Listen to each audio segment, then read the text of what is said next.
आज हम पढ़ने वाले हैं मॉलिक्यूल्स के बारे में कि मॉलिक्यूल्स क्या होता है। जनरली बच्चों को प्रॉब्लम होती है कि वो कंपाउंड मॉलिक्यूल्स और एलिमेंट में अंतर अच्छे से समझ में नहीं पाते। अगर ये सारी चीज़ें अगर आपको क्लियर है तभी आप आगे की केमिस्ट्री को अच्छे से समझ पाएंगे, आपके लिए इजी होगा। तो चलिए स्टार्ट करते हैं। आज का सेशन में हम जनरली पढ़ने वाले हैं मॉलिक्यूल्स के बारे में। कितने टाइप्स के मॉलिक्यूल्स होते हैं उससे रिलेटेड आज हम चर्चा करने वाले हैं। तो सबसे पहले मॉलिक्यूल को समझते हैं कि मॉलिक्यूल होता क्या है।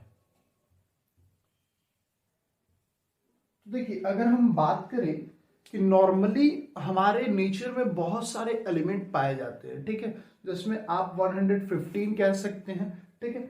105 ऐसे एलिमेंट है जिसके डिफरेंट कंपाउंड जनरली नेचर में एग्जिस्ट करते हैं मिलियंस के फॉर्म में, ठीक है। तो हम लोग सबसे पहले समझते हैं मॉलिक्यूल्स को। तो इससे पहले एलिमेंट को जानना जरूरी था।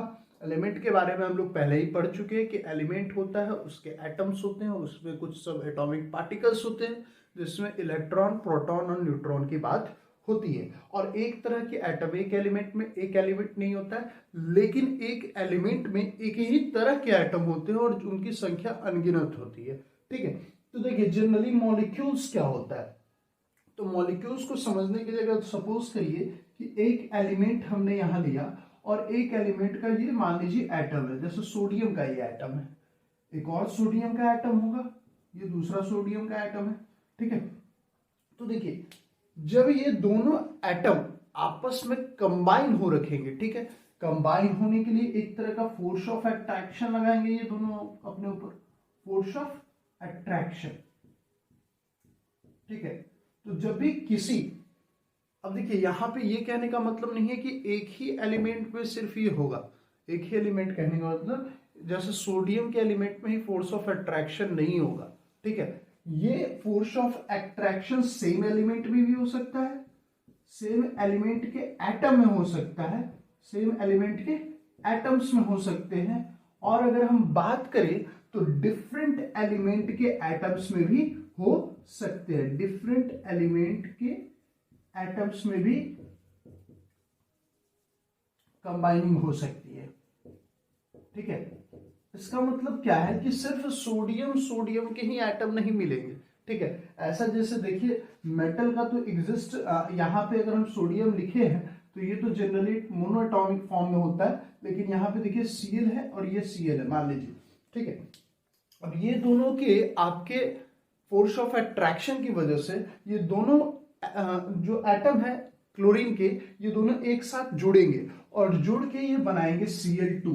तो ये हमारा जो Cl2 मिला ये मॉलिक्यूल्स हुआ, ठीक है। तो मॉलिक्यूल कुछ है नहीं, मॉलिक्यूल आपका सेम एलिमेंट एटम्स का एक कॉम्बिनेशन होता है, एक फॉर्म होता है जिसको हम मॉलिक्यूल बोलते हैं। और डिफरेंट एलिमेंट के एटम्स भी जब कंबाइन करते हैं, क्योंकि किसकी वजह से करते हैं, क्योंकि उस पर एक फोर्स ऑफ अट्रैक्शन लगता है, तो वो भी हमारा एक मॉलिक्यूल ही कहलाएगा। मतलब कहने का क्या हुआ कि मॉलिक्यूल जो होता है वो दो तरीके का होता है। कितने तरीके के मॉलिक्यूल होते हैं? दो तरीके की मॉलिक्यूल होते हैं। तो उसको समझने से पहले हम एक छोटा सा डिफिनेशन मॉलिक्यूल के बारे में समझ लेते हैं। तो देखिए, मॉलिक्यूल्स को हम लोगों ने समझा था कि मॉलिक्यूल्स क्या होता है, अब उसको मैंने थोड़ा डिफाइन कर दिया, उसको समझ लेते हैं वर्ड में आपका। तो देखिए, the atom of the same और डिफरेंट एलिमेंट कंबाइंड टुगेदर, ठीक है। यहाँ एक एलिमेंट के सेम एलिमेंट और डिफरेंट एलिमेंट हो जाएगा, ठीक है। तो यहाँ देखिए, हमने सेम एलिमेंट का, क्लोरीन के सेम एलिमेंट के हम दो अलग अलग एटम्स लिए, ये दोनों आपस में अट्रैक्ट हुए फोर्स ऑफ अट्रैक्शन की वजह से, और ये जो चीज बनाए, जो आपको प्रोडक्ट मिला, वो आपका क्या मिला? एक मॉलिक्यूल मिला। अगर डिफरेंट एलिमेंट के एटम लेते हैं, मान लीजिए यहाँ हम सोडियम एलिमेंट के एक एटम को लिए और Cl एलिमेंट के एक एटम को लिए, ये दोनों भी आपस में अट्रैक्शन करेंगे, फोर्स ऑफ अट्रैक्शन ये दोनों में भी होगा, और यहाँ पे भी जो चीजें हमें मिलेगी वो आपका मिलेगा NaCl। तो ये भी एक कंपाउंड है जो कि दो डिफरेंट एलिमेंट से मिलकर बना हुआ है, ठीक है। Molecules can exist independently. अगर हम बात करें तो कुछ मॉलिक्यूल्स जो होते हैं वो जनरली मॉलिक्यूल्स जो होते हैं वो इंडिपेंडेंटली एग्जिस्ट करते हैं। थोड़ा सा और समझते हैं कि क्या टोटल एटम्स जो होते हैं वो आपके जनरली मॉलिक्यूल्स फॉर्म करते हैं क्या? तो नहीं, देखिए बहुत सारे ऐसे एलिमेंट्स हैं जिनके एटम आपके रिएक्टिव होते हैं, लेकिन कुछ ऐसे हैं जो रिएक्टिव नहीं होते। जैसे देखिए हम अगर बात करें हीलियम की, आर्गन की, जेनॉन की, ठीक है, तो ये सब जो चीजें हैं, ये सब जो एलिमेंट है, ये सब के जो एटम होते हैं वो इंडिपेंडेंटली एग्जिस्ट करते हैं। तो ये चीजों को ध्यान रखना है। थोड़ा सा मॉलिक्यूल को अगर डिफाइन करें तो molecule is the smallest part of an element. ये तो बनाने का काम हो गया, पहचानेंगे कैसे, ठीक है। अब देखिए डिफाइन कैसे करेंगे, तो molecule is the smallest part of an element. तो मॉलिक्यूल एक सबसे छोटा पार्ट होता है, ठीक है, किसी भी एलिमेंट का और कंपाउंड का, ठीक है। That has all the properties of that element और compound can be exist independently, ठीक है। तो जैसे कहने का क्या मतलब है कि यहाँ क्लोरीन का एटम हमने लिया था, एलिमेंट हमारा क्लोरीन था, एटम क्लोरीन का था, तो इसमें वो सारी प्रॉपर्टीज होंगी जो Cl2 है, इसमें सारी, ये मॉलिक्यूल हुआ एलिमेंट का, तो इसमें सारी प्रॉपर्टीज क्लोरीन की होगी। जैसे NaCl है तो यहाँ पे सारा प्रॉपर्टीज इस कंपाउंड में होगा, सोडियम का और क्लोरीन का। तो इसको हम समझ लिए हैं। अब देखिए मॉलिक्यूल्स को दो भागों में बांटा गया। नंबर वन अगर हम बात करें तो molecules of element, molecule of element, और दूसरा मॉलिक्यूल ऑफ कंपाउंड। इस दो भागों में मॉलिक्यूल को बांटा गया है। इस दो भागों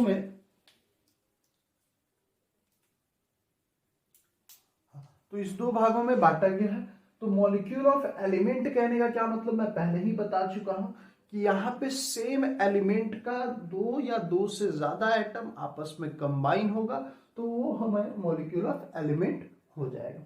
मॉलिक्यूल ऑफ कंपाउंड कहने का क्या मतलब कि यहाँ पे जो अट्रैक्शन होगा, फोर्स ऑफ अट्रैक्शन जो होगा, वो दो डिफरेंट एलिमेंट के बीच में होगा। जैसे Na का एक हम लोगों ने एटम ले लिया और एक क्लोरीन का एक एटम लिया, ये दोनों आपस में फोर्स ऑफ अट्रैक्शन की वजह से कंबाइन होगा और एक हमें कंपाउंड बनाएगा। इसको मॉलिक्यूल ऑफ कंपाउंड हम लोग बोलेंगे। अब देखिए दो टर्म आपको ज्यादा पढ़ना जरूरी है। देखिए इसमें अगर हम लोग एग्जाम्पल की बात करें तो देखिए बहुत सारा एग्जाम्पल है।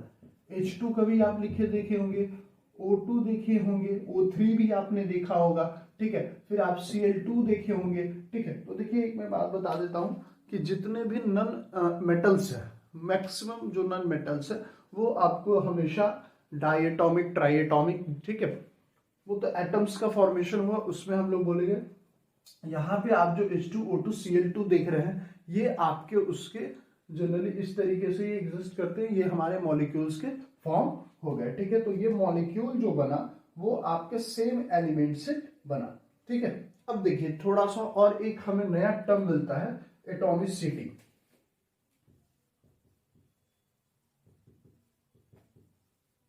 थोड़ा सा एटॉमिसिटी को समझते हैं। तो देखिए एटॉमिसिटी कुछ भी नहीं है, the number of atoms present in a molecule. तो देखिए अगर हम लोग बात करें यहाँ पे कि इस कंपाउंड की H2 की कितनी एटॉमिसिटी होगी, तो 2 होगी। क्यों 2 होगी? क्योंकि यहाँ पे हम लोगों ने इसको अगर मैं डिफाइन कर दूं, the number of atoms present in the molecule. चलिए अगर आप इसको स्क्रीनशॉट लेना चाहते हैं तो स्क्रीनशॉट ले सकते हैं, तो मैं आगे करवाता हूं आपको।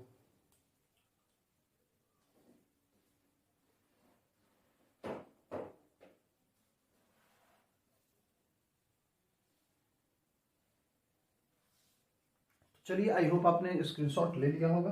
अब हम लोग इसको इरेज कर देते हैं। तो थोड़ा सा ध्यान देने की चीज ये है कि जनरली मॉलिक्यूल्स ऑफ एलिमेंट की अगर अभी हम चर्चा कर रहे हैं तो मॉलिक्यूल्स ऑफ एलिमेंट में जो अगर हम लोग बात करें तो मैक्सिमम नन मेटल ऐसे हैं जो आपके एग्जिस्ट तो करते हैं लेकिन वो डिफरेंट टाइप्स के आपके मॉलिक्यूल्स फॉर्म करते हैं। जैसे हाइड्रोजन को हमने देखा H2, यही अगर हम बात करें सल्फर की, नन मेटल्स जनरली आपको इस फॉर्म में ज्यादातर दिखेंगे। नन मेटल्स में हम लोग बात किए हाइड्रोजन की, क्लोरीन की, Cl2 बना, ऑक्सीजन O2 बनता है, O3 बनता है, ठीक है। उसी तरीके से सल्फर जो है वो एसिड बनाता है, फास्फोरस P4 बनाता है। तो ये सब जो आपके मॉलिक्यूल्स ऑफ एलिमेंट के ही फॉर्म है, लेकिन ये क्या है, डिफरेंट डिफरेंट फॉर्म हो गए और अलग अलग तरीके से ये आपके कंबाइन रहते हैं। कि जनरली आपको डाइएटॉमिक मॉलिक्यूल्स भी मिल रहे थे, जैसे सारी चीजें जो अभी हम लोग पढ़ेंगे वो नॉन मेटल्स के आधार पे ही, जितने भी हम लोग मॉलिक्यूल्स फॉर्मेशन देखेंगे वो नॉन मेटल के ही ज्यादातर होते हैं, मेटल के नहीं होते हैं, क्योंकि उसमें जो आपके एटम्स है वो एग्जिस्ट आपका इंडिपेंडेंटली नहीं कर पाता है, ठीक है। तो अभी हम उसके बारे में चर्चा नहीं करेंगे। अभी हम लोग देखते हैं डाई एटॉमिक मॉलिक्यूल्स में पाए जाते हैं। जैसे अगर हम लोग बात किए थे H2 का, Cl2 का, है ना, फिर आपका देखिए S8 का, P4 का, ठीक है। P4 फास्फोरस को हम लोग बोलते हैं, येलो फास्फोरस होता है। अब यहां से अगर इसकी एटॉमिसिटी आपसे पूछी जाएगी, ठीक है, तो एटॉमिसिटी कितनी होगी येलो फास्फोरस की, तो 4 होगी। अगर हम हाइड्रोजन की एटॉमिसिटी पूछेगी तो आपके हाइड्रोजन मॉलिक्यूल की 2 होगी, क्लोरीन की पूछे तो 2 होगी, ठीक है। अब देखिए कुछ और ऐसे, जैसे कार्बन एक एलिमेंट है, ठीक है, और इसका सबसे बड़ा एटॉमिसिटी आपको देखा गया है। जैसे कार्बन जो होता है इसका एक नया प्रजाति खोजा गया, प्रजाति कहने का मतलब नया आपका जनरली एक कंपाउंड एक मिला है, जिसमें C60 के फॉर्म में आपको एक मॉलिक्यूल मिला है, जिसमें C60 के फॉर्म में कार्बन प्रेजेंट होते हैं। इसको बकमिस्टर फ्लोरीन भी बोलते हैं या C60 कार्बन भी बोलते हैं, ठीक है। तो इसको ध्यान रखना है। तो जनरली हम लोगों ने क्या देखा कि नॉन मेटल्स में डाइएटॉमिक के फॉर्म में भी है, आपके एसिड फॉर्म में भी है, P4 के फॉर्म में भी है, और यहाँ पे सबसे बड़ा आपका मॉलिक्यूल C60 जो आपका बकमिस्टर फ्लोरीन के नाम से जाना जाता है। तो देखिए जनरली हम लोग अगर बात करें तो यहाँ पे लार्ज नंबर में आपके मॉलिक्यूल्स दिखे जाएंगे अलग अलग एलिमेंट के। बट मेटल की अगर हम बात करें, मेटल में क्या होता है कि बहुत सारा जो एलिमेंट है, मान लीजिए कोई भी एलिमेंट मेटल में, अगर सोडियम की अगर हम बात करते हैं तो इसमें जो इनके एटम्स हैं वो काफी क्लोजली पैक्ड होते हैं क्रिस्टल फॉर्म में, ठीक है, जिसकी वजह से जनरली ये अलग अलग तरह के मॉलिक्यूल्स बना नहीं पाते हैं, ठीक है। इसी के कारण आप कभी भी सोडियम को अकेला इन्हें देखे होंगे, मैग्नीशियम Mg के फॉर्म में देखे होंगे, कैल्शियम Ca के फॉर्म में देखे हुए, इस तरीके से जितने भी मेटल्स हैं उसको आपने मोनो फॉर्म में ही देखा होगा, ठीक है। तो यहां से हमारा मॉलिक्यूल्स ऑफ एलिमेंट खत्म होता है। अब जो हम पढ़ने वाले हैं वो पढ़ने वाले हैं मॉलिक्यूल्स ऑफ कंपाउंड। भले ही देखिए टॉपिक थोड़ा लंबा होगा, लेकिन हर पॉइंट को क्लियर अगर आप रखिएगा तो वो उतना ही आपको आगे जाके फायदा करेगा, ठीक है। तो मॉलिक्यूल्स ऑफ कंपाउंड कहने का क्या मतलब कि जनरली इसमें वन टाइप ऑफ एटम से ज्यादा रहेंगे, more than one type of atom, ठीक है। वन टाइप ऑफ एटम कहने का क्या मतलब, जैसे देखिए यहाँ पे सोडियम की अगर हम चर्चा करें तो ये एटम सोडियम का हो गया, यहाँ क्लोरीन का एटम होगा। अगर एक ऐसा कंपाउंड बन रहा है जिसमें सोडियम के भी एटम पाए जा रहे हैं और क्लोरीन के भी एटम पाए जा रहे हैं, पहली बात ये मे बी आपके, ठीक है, केमिकल बॉन्ड से बनते हैं। किससे बनते हैं? केमिकल बॉन्ड से। किससे बनते हैं? केमिकल बॉन्ड से। ये केमिकल बॉन्ड दो तरीके का हो सकता है, एक तो हमारा कोवैलेंट बॉन्ड हो सकता है जिसके बारे में हम लोग पढ़ चुके हैं, और एक हमारा होता है आयोनिक बॉन्ड। ये दोनों फॉर्म में हो सकते हैं। केमिकल बॉन्ड जो होगा वो कोवैलेंट या फिर आयोनिक बॉन्ड की तरह भी बन सकता है, और इसमें जैसे NaCl की फॉर्मेशन होगी, दो अलग अलग आपके एलिमेंट के एटम्स यहाँ यूज हुए और उन्होंने एक आपका कंपाउंड बना दिया, मॉलिक्यूल ऑफ कंपाउंड, इसी को हम लोग कहेंगे। और ये जो मॉलिक्यूल ऑफ कंपाउंड बन रहा है इसका एक डिफिनिट मास होगा, डिफिनिट मास, इसके बारे में हम लोग चर्चा कर चुके हैं। फर्स्ट सेकेंड वीडियो में आप इस चैप्टर का जाके देखिएगा, उसमें आपको डिफिनिट मास के बारे में बताया गया है कि कोई भी कंपाउंड जब फॉर्म होता है तो वो एक उसका डिफिनिट मास होता है। जैसे अगर हम देखिए वाटर की बात करें, इसका रिसोर्सेस आपका कहीं से लीजिए, इसमें 2 हाइड्रोजन और या मान लीजिए इसका रेशियो 1:8 के फॉर्म में ही होता है। ठीक है, मतलब एक मास का अगर हम बात करें तो यहाँ 1:8 के सिंपलेस्ट फॉर्म में हम ले आते हैं, तो 1:8 के फॉर्म में यहाँ पे आप एग्जिस्ट करते हैं। तो यहाँ तक आई होप आपको क्लियर हुआ होगा। जैसे देखिए अलग अलग तरह के कंपाउंड्स हैं और अलग अलग तरह के उसमें, जैसे देखिए यहाँ पे अगर हम बात करें HCl की, तो यहाँ पे हाइड्रोजन मिला हुआ है, हाइड्रोजन का एटम है और क्लोरीन का एटम है। तो अगर यहाँ पे अगर हम डिफरेंट मास की बात करें तो यहाँ हो जाएगा 1:35.5। ठीक है, इस तरीके से एग्जिस्ट करता है। वाटर का हमने किया ही 1:8 के फॉर्म में हो जाएगा। सारी को सिंपलेस्ट रेशियो में आप ला सकते हैं। अमोनिया की अगर हम बात करें, अमोनिया NH3 है, तो यहाँ पे अगर हम लोग बात करेंगे तो यहाँ क्या है, नाइट्रोजन है और हाइड्रोजन, ये भी आपका डाई एटॉमिक हो जाएगा।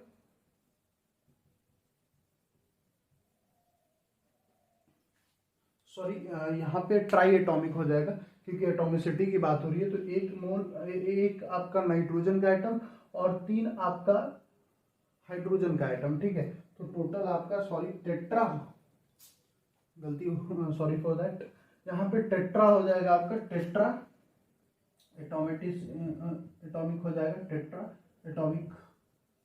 ठीक है, ट्राई तब होगा जब 3 एटम्स मिलेंगे। जैसे देखिए यहाँ पे अगर हम CO2 की बात करें तो ये ट्राई एटॉमिक हो गया। ठीक है, या H2 हमारा ट्राई एटॉमिक हो गया, NH3 हमारा टेट्रा एटॉमिक हो जाएगा। जिसकी अगर हम चर्चा करें मासेस की, तो इसका मास हो जाएगा 14:3 का हो जाएगा। ठीक है, इस तरीके से आपका पेंटा एटॉमिक भी होगा। CH4 एक आपका कंपाउंड है, मीथेन जिसको हम बोलते हैं। इसकी अगर हम बात करें तो यहाँ पे देखिए आपका ये एक कार्बन का एटम और 4 हाइड्रोजन का एटम, टोटल 5 हो गए, तो इनको हम पेंटा एटॉमिक बोलेंगे। मतलब जितने आपके एटम्स दिखेंगे उतना वो उसका एटॉमिसिटी हो जाएगा। ये पेंटा एटॉमिक हो गया। इसकी अगर हम बात करें मासेस की तो 12:4, दैट इज 3:1। ठीक है, इसको सिंपलेस्ट फॉर्म में आप लिख सकते हैं। तो यहाँ पे मॉलिक्यूल्स ऑफ कंपाउंड भी आपका कंप्लीट हो गया।